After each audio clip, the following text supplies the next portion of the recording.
We've looked after you. That's all the courier had to say before spinning on his heel and vanishing down the passageway, leaving behind a shocked silence. Kody stood frozen, sweat trickling down his temple in spite of the cold, constricting tightness in his chest. A formal deposition. Under oath, this was real. He slowly turned, fumbling the closing door behind him. On the stairs, Robin remained motionless, hardly breathing, her wide eyes fixed on every step he took. Every shallow breath made her throat constrict more. She was about to break. That evening, the stillness in their kitchen was nearly intolerable. Robin was huddled on a stool bar, enveloped in her cardigan sweater as protection. Her knees were pulled to her chest. Her complexion was waxy, darkening mascara under her eyes. Solomon and Ari slept soundly upstairs, blissfully oblivious to how quickly their world was disintegrating. "I said we should have used a different name," she whispered. Kody walked back and forth in front of the kitchen counter, the burden of it all crushing him. He didn't even glance at her. "Don't say that, not now." Hi everyone. Welcome back to Sister Wives Twist." Robin's voice shook. "You told me the RNR account was secure, that they wouldn't be able to find it." Just as the first golden light crept over the Flagstaff Hills, Janelle stood in her small kitchen clutching a manila folder so hard her knuckles whitened. Her heart thundered like war drums. Primal, insistent, raging. The truth was within that folder. Years of doubt, of second-guessing and blind faith, and now, at last, irrefutable evidence. The ledger had been discovered. Robin had stashed it, buried deep in an attic file box behind ancient TLC contracts, forgotten, or so she believed. But when Aurora carelessly left a pile of Robin's tax documents at Mary's B&B, Janelle found it. And when she opened it, everything shifted. Her gut fell, her palms turned icy. Entry after entry, funds being drained from the Coyote Pass escrow account, Kody's signature, deposits into suspicious shell corporations she had never heard of, Desert Monarch Enterprises, Sunrise Holdings, and most shockingly, the RNR Family Protection Trust. Robin and Kody. Their names. $1 million vanished, concealed, redirected. Janelle fell into a chair, her hands shaking, tears burning in her eyes, not only rage but humiliation. She'd trusted something greater, something just. A common dream. She'd given up so much. And now she realized what it truly was, a lie. She grabbed her phone. "Mary, get to my house," she said, hardly above a whisper. "Bring a lawyer if possible." 3 hours later, Mary stood in Janelle's kitchen, eyes scanning the documents with growing horror. The calm, composed woman everyone knew was gone, her cheeks flushed with fury as she tapped one of the entries. "He used your name," she said quietly. "This account, it's in your name, Janelle." "I never opened that account." Janelle's voice was flat, distant, cold. Mary looked up slowly, a deep, sinking dread in her gut. "This isn't manipulation," she told him. "It's fraud." There was only the tick of the wall clock between them. "He stole from us," Janelle said. "From all of us, without saying a word, without a legal approval. And worse, he made it appear that we consented to it." Mary didn't flinch. "You need to report this to the police." "I already have." That afternoon, as the Arizona desert sun beat down on Coyote Pass, sirens cut through the silence. Flagstaff police cars pulled up along the edge of the property. A black SUV had arrived just minutes before, the same one Kody drove between Robin's house and whatever spotlight he needed next. He didn't expect the uniforms. The lead officer stepped out. "Mr. Brown." Kody's confident grin faltered. "We're investigating allegations of embezzlement involving Brown family property agreements. We're authorized to collect financial records from this address." Robin stepped out of the passenger side, Solomon's hand clutched in hers. She stopped when she noticed the officers. She went white. "Kody, what's going on?" Across the parking lot, Janelle stood with her arms crossed. To her left and right, Mary and a paralegal they'd hired the previous night. "She didn't scream, she didn't blink." "Stole from me," said Janelle in a calm, measured voice.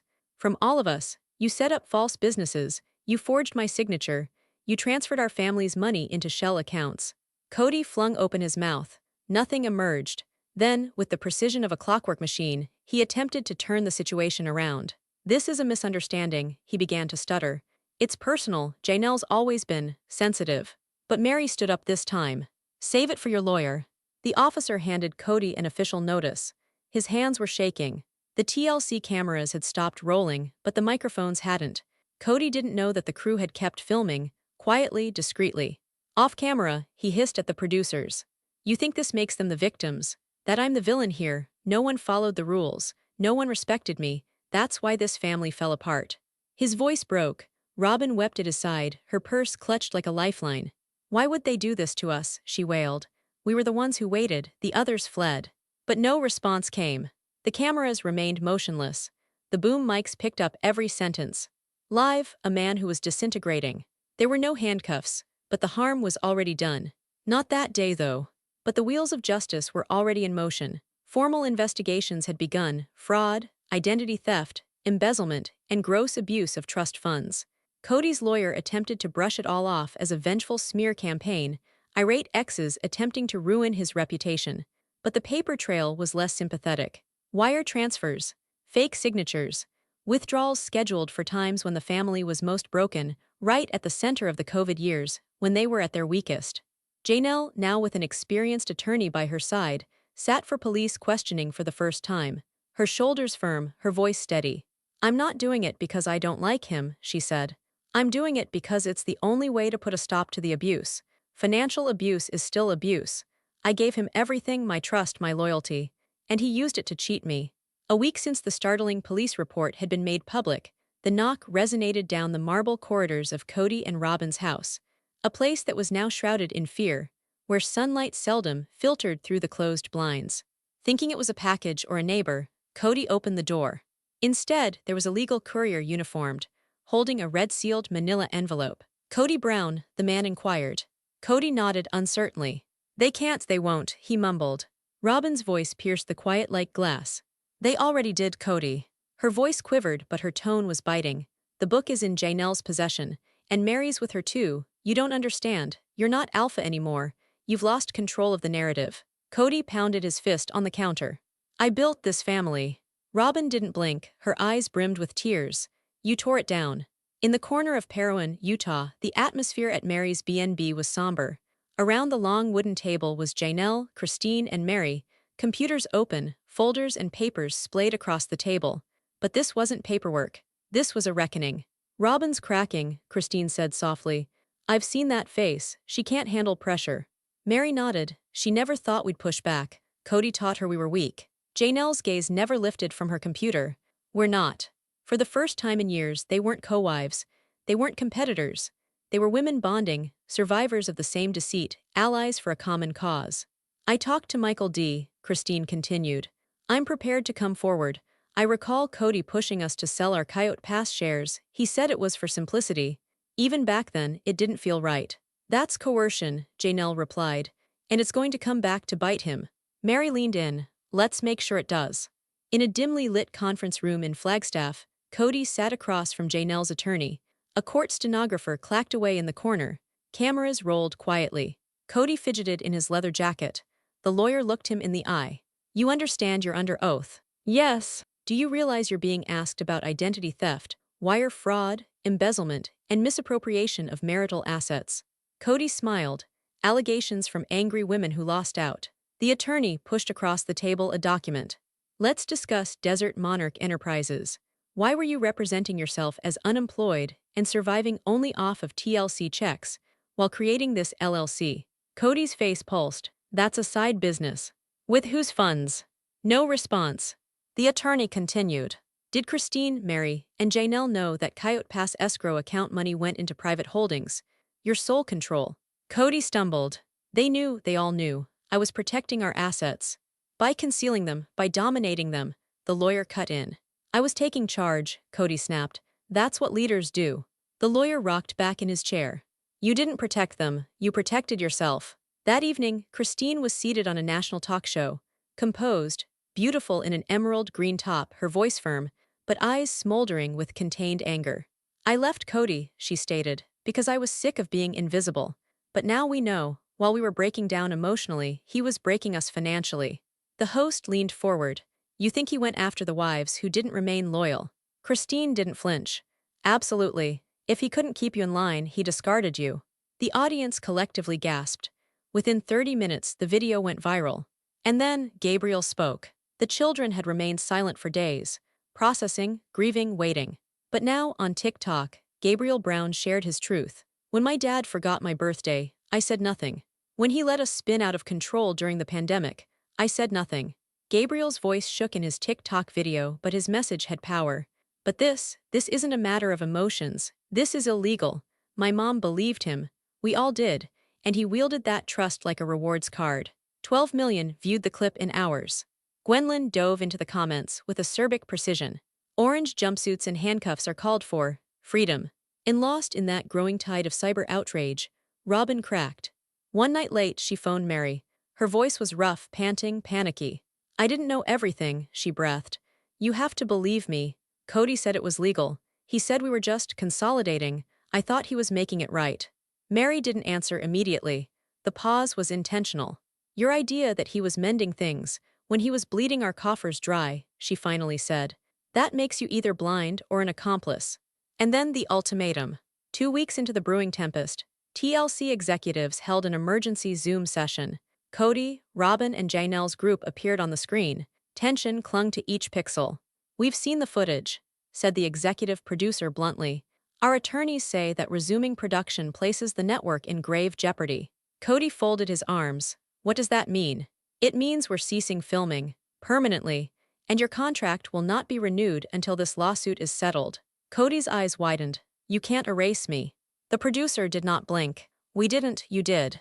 And just when it didn't look like things could get more out of control, along came the leak. A cryptic Reddit post was circulated, complete with attached screenshots, encrypted bank documents, routing numbers, even a fuzzy picture of an offshore transfer order signed in Kody's unmistakable script. The destination? The Cayman Islands. Sender, R&R Family Protection Trust. Amount, $310,000. In minutes, headlines blew. Kody Brown's secret offshore account exposed in federal probe. This wasn't any old family in crisis. This was a case now that was coming under the attention of federal authorities. And Robin was falling apart. She hadn't slept in 2 nights. She had bloodshot eyes. Her hands trembled so hard that she spilled her coffee attempting to pour it. As her phone buzzed and her attorney's name illuminated the screen, she almost dropped it. We need to talk, the voice instructed. Your name is on the trust registration papers, the Cayman account. Robin fell to the kitchen floor. He said it was just a secure account for the children. No taxes, nothing illegal. You signed, Robin, that makes you a target. Her voice broke. I had no idea what I was signing. Then prove it, be a witness for the state. 2 days after, pale and hollow-eyed but determined, Robin entered the prosecutor's office with her lawyer in tow. I'll give you everything, she said. Emails, passwords, records, but I want immunity. I need to protect my children. The prosecutor leaned forward. And in return, you'll testify against Kody. Robin brushed away tears. Yes. From her bag, she took out a leather-bound journal and put it on the table. He made me record everything, including the day he stole the money from the Coyote Pass Fund. In TLC's modern LA headquarters, executives convened in a high-pressure crisis session. On screen, ratings charts, social sentiment heatmaps, leaked footage timelines, and escalating brand responsibility. The decision was quick. Cancel season 20, said the EVP. A buzz went around the room. But greenlight the spin-off. Focused on who? A junior producer asked. There was silence, then a soft smile from across the room. Mary, Janelle, Christine. Another silence. And then, reclaimed sister wives. The date of the trial was determined. Reporters swarmed the courtroom, fingers typing on keyboards despite the ban on cameras. Kody sat at the defense table, his formerly polished persona worn away. His hair was gray. The brashness was gone, replaced by a strained, tight silence. The prosecutor rose. We call our next witness, Robin Sullivan Brown. A ripple of gasps. Kody's jaw fell. Robin moved to the stand, her face inscrutable. Dressed in a gray dress and black blazer, she resembled a woman at war with herself. Your relationship with the defendant. I was his wife, she replied quietly. His last one. And your role in the R&R Family Protection Trust. He told me it was to safeguard our assets. I trusted him, but now I think it was all an act. Her words shook, but she did not hesitate. Kody kept everyone in line. The money, the authority, and used that authority to punish the women who rejected him. Kody pushed forward, fuming. She's lying, he spat at his lawyer. The judge pounded the gavel. Order in the court. And outside the courtroom, the children started to talk. One by one, the Brown kids took to the internet, posting their truths for the world to see. Isabel's voice rose above the din. My mother received nothing. For 25 years of her life, after he discarded her, he gave her nothing. That money would have paid for her to buy a home, not filled his pockets. Hunter contributed, we witnessed it all. And when we questioned, we were guilt-tripped or dismissed. He used love as a weapon, the same way he used money. Michael T. went next. My mom remained quiet so we'd be safe, but I'm not remaining silent anymore. Next was Savannah.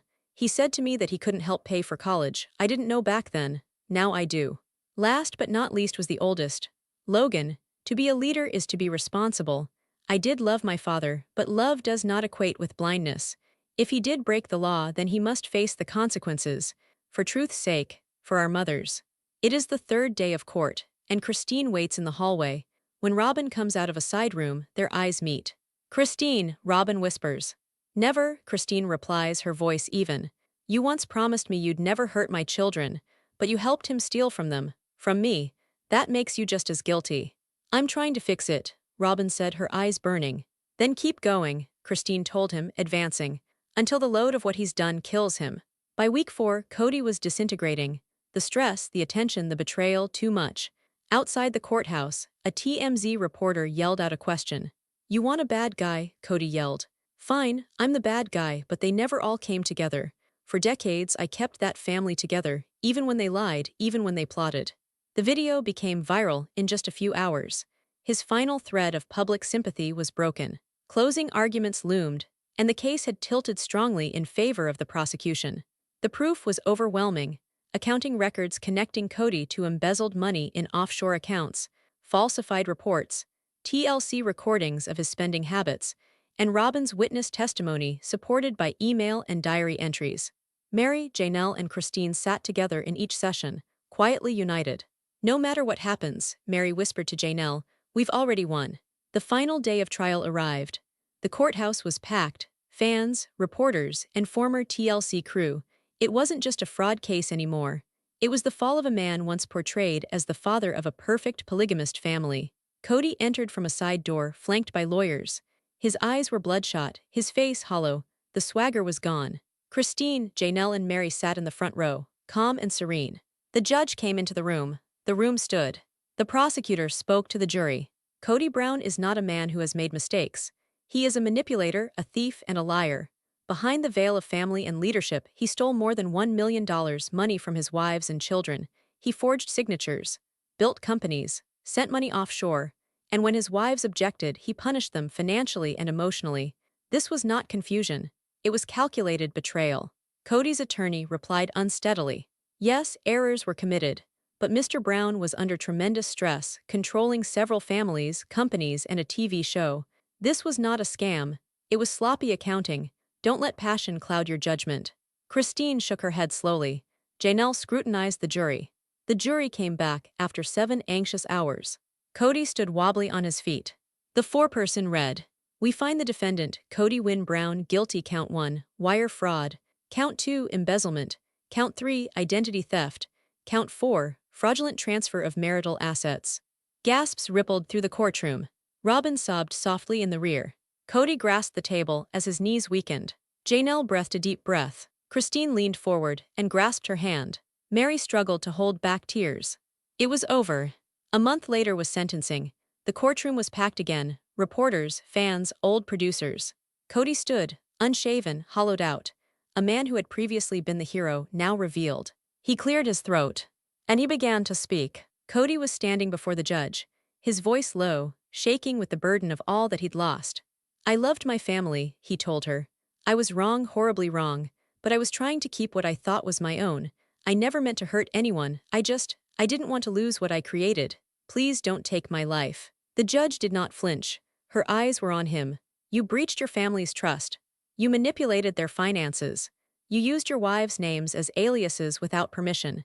You moved away other people's money that belonged to your children's futures. You didn't just commit crimes against the law, you broke people. She scanned through the order of sentencing before her. Kody Brown, you are hereby sentenced to 8 years in federal prison. You'll be eligible for parole after 5. You will also pay $1.3 million in restitution to your victims. A curious wave of gasps swept through the room. Kody's jaw dropped open in shock. The bailiff advanced. The icy snick of handcuffs followed. And that was that. The man who had always been the proud paterfamilias of the Browns was escorted away. Soon after, Robin's life collapsed as well. After Kody was behind bars and their R&R trust ceased to exist, the government took back her luxurious home. She had 30 days to leave. Boxes and memories filled with dust lined the hallway of the foyer as she stood there, her children sitting silently behind her, still beautiful but now bewildered. The nannies disappeared. The therapy appointments terminated. Her wedding ring had even been sold to pay for legal fees. A social worker handed her a pamphlet. "You qualify for transitional housing support," the woman said gently, "especially with minor children." Robin shook her head sharply. "No, I'll figure it out."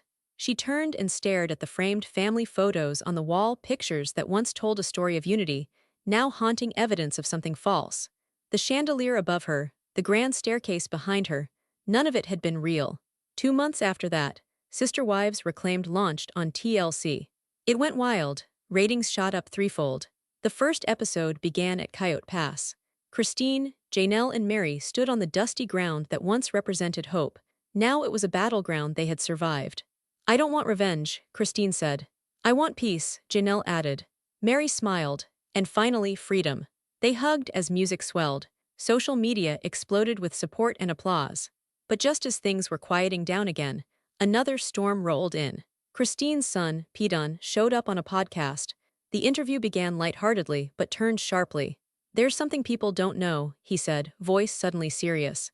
"At the trial, someone in our own group chat shared Dad private messages. Things we said about him. He used it in court." The host leaned in. "Who?" Pedon looked directly into the camera.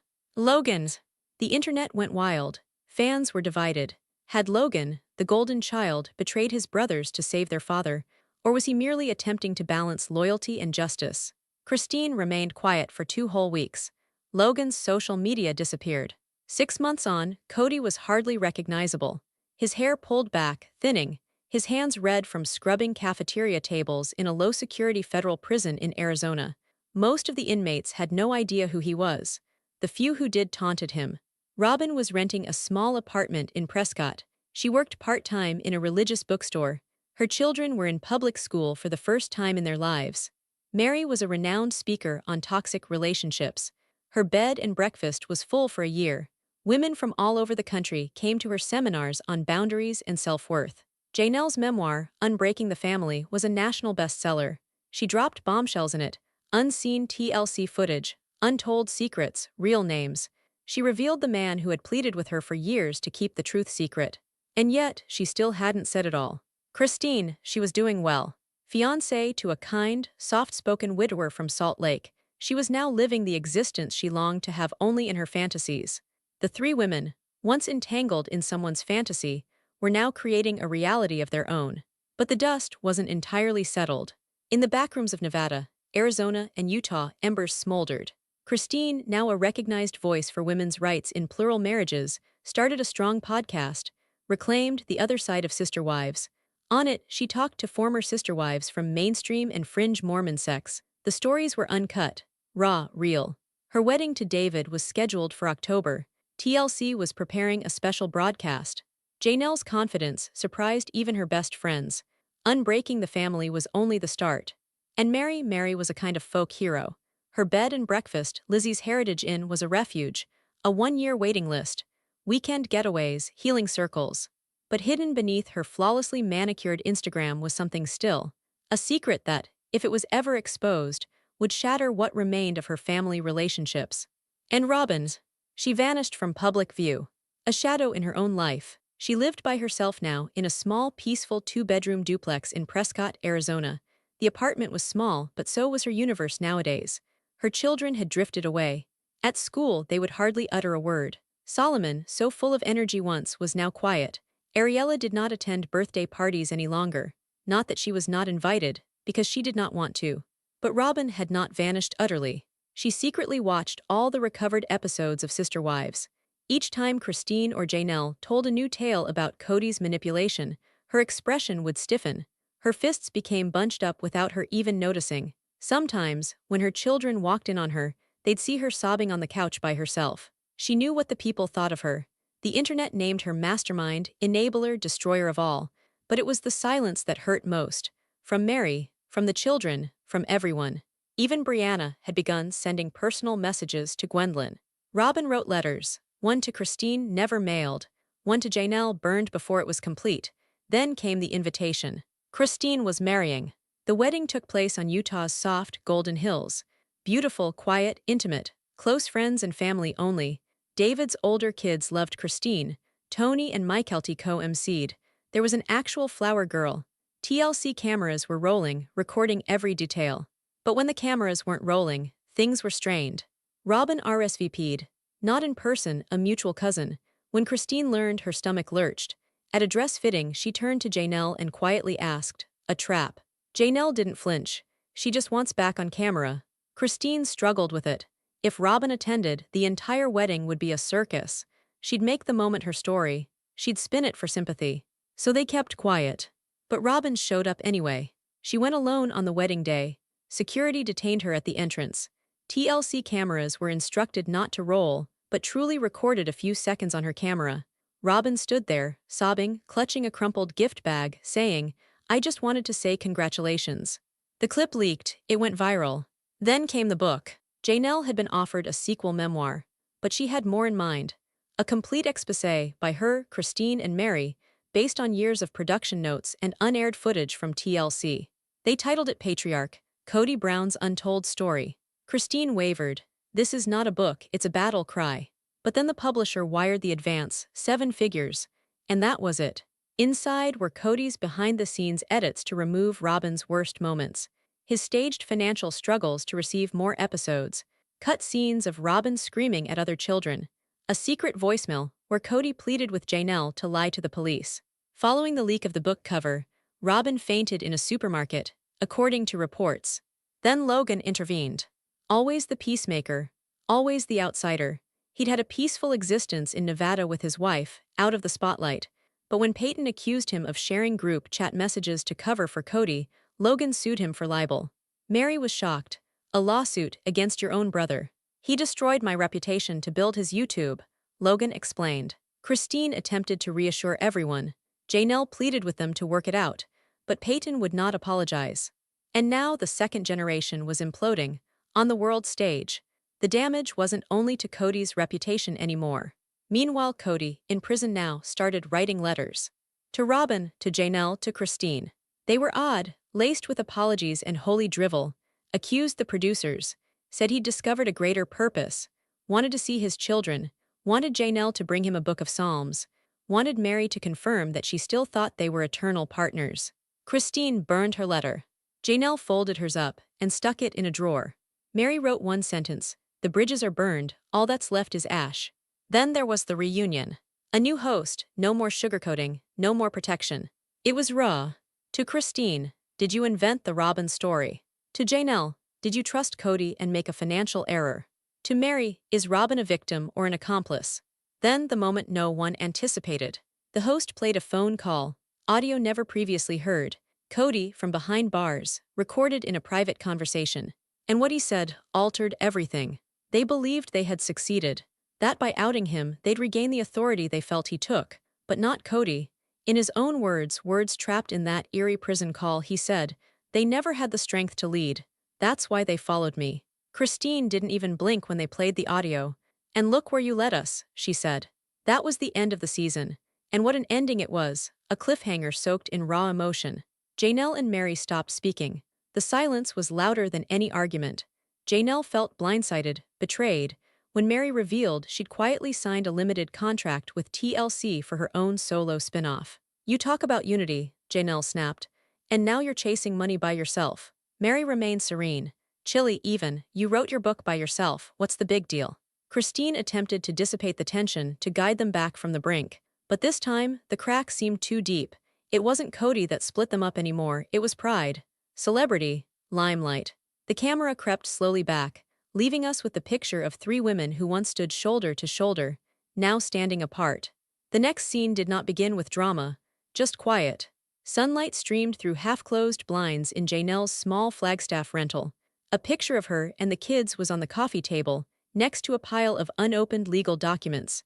Her face was weary, intent. Her phone rang. "Christine," she whispered. Christine's voice was clipped with urgency. "It's breaking. TMZ just posted, Kody's under criminal investigation. $1 million, embezzlement, it's exploding. Janelle let out a deep breath. Let the truth burn itself out. Across town, bedlam had erupted in Robin's formerly perfect cul-de-sac house. Kody was pacing the floor, yelling into his phone. No, I didn't take anything. Don't hang up on me, you're my accountant. You know where the money went. In the kitchen, Aurora and Brianna sat in silence, cereal unwrapped. Robin was sitting at the table, her head in her hands. This was no longer a media scandal. This was collapse. In Los Angeles, in the modern offices of TLC, executives gathered around a glass conference room table, scanning the headlines streaming in. Social media was ablaze. The ratings had surged 300% overnight. One of the executives posed the question on every mind: do we drop the Browns or double down? Another leaned forward. We don't have to decide, we pivot. Janelle and Christine go first. Meanwhile, back in Flagstaff, a knock at Janelle's door. Her private investigator stood waiting, handing her a USB. I found something. On her computer screen, screenshots of forged digital signatures, shell companies, secret bank transactions. Robin's name was on one. Another was astonishingly in Dayton's. He's just a kid, Janelle breathed. Christine showed up 5 minutes later. They sat there watching hours of footage, documents, emails, transactions. With each click, their horror mounted. This has to come out, Christine declared. Janelle nodded. But not in a tabloid. We need someone who will report the truth. Cut to CBS Mornings. Janelle and Christine sat across from Gayle King. They looked professional, polished. But behind their eyes, the weight of years was undeniable. You're telling me, Gayle asked, that Kody Brown stole over $1 million from the family and funneled it into assets under Robin's name? Christine answered, yes. Janelle trailed behind. And he made us one big happy family the whole time, but he destroyed us, and he took money from our kids. The children then started to talk. Gwendolyn went on TikTok Live and corroborated all that had been said. She even dropped a hint about the blackmail they had faced. Robin threatened to tell us we'd never inherit if we spoke up. You know what? I don't care anymore. Blood money. That video became Season 2's second episode. At last, Robin had something to say. No glamour, no filters. Just her, sitting before her grand piano, unmade up, her eyes puffy and teary. I didn't know what Kody was doing, she admitted. I trusted him. But the audience didn't believe her. Not for a moment. You signed the papers. Liars. What about the LLCs in Dayton's name? The tweets swamped in line after line of anger, of incredulity. And Robin's expression changed for the first time. The grief fled. The sadness was replaced by anger. You don't know what goes on behind the scenes, she flared on a livestream. This family's been toxic for years. But the harm was already done. And Kody, he disappeared. Not emotionally, not symbolically. He was absent, no calls, no releases, no sightings, just silence. Janelle and Christine had already turned it all over to the federal government. But Kody's attorney made a blanket denial. And that's when the inquiry went deep. The IRS intervened. The Financial Crimes Division of the FBI opened up a case. Subpoenas were served. And into the limelight marched Logan, Janelle's son, now a financial analyst with first-hand experience and a whole lot of receipts. My dad was putting family funds into real estate, he told the public. Under Robin's name, under trusts. There are more than 10 properties, not in Arizona, in Nevada, purchased in cash. The internet blew up. This wasn't just a tale of a failed marriage anymore. This was possible money laundering. The season came to a boil on camera. Janelle and Christine entering the federal courthouse in Phoenix, reporters thronging. They weren't defendants, but they were star witnesses. Within, the federal prosecutor put it all together. Kody had laundered TLC money through illicit LLCs. Robin had signed fake withdrawals for family emergencies. Dayton, who was still a legally minor child subject to Robin's guardianship, had inadvertently been used to siphon $180,000 into an offshore account. A forensic accountant detailed, in gruesome fashion, how Kody diverted funds intended for sacred housing and spent it to buy a mansion in Flagstaff. The courtroom fell silent. And then another twist. Mary. She entered, carrying a fat binder. I couldn't believe it, she whispered, but I kept the accounts. Every time money went missing, every time Kody would say, just trust me. She stood facing Robin. And every time you said, it's for the family, it wasn't. Robin did not say anything. Her hands shook. Her eyes never broke from the table. The judge froze every one of Kody and Robin's assets. conducted a formal audit of the finances of the entire Brown family. As the episode came to a close, we watched Janelle and Christine standing outside of the courtroom. Christine held Janelle's hand and whispered, "It's finally happening. The truth is winning." Tears brimmed in Janelle's eyes. "This isn't revenge," she said. "It's protection for our kids." And that was the end for now.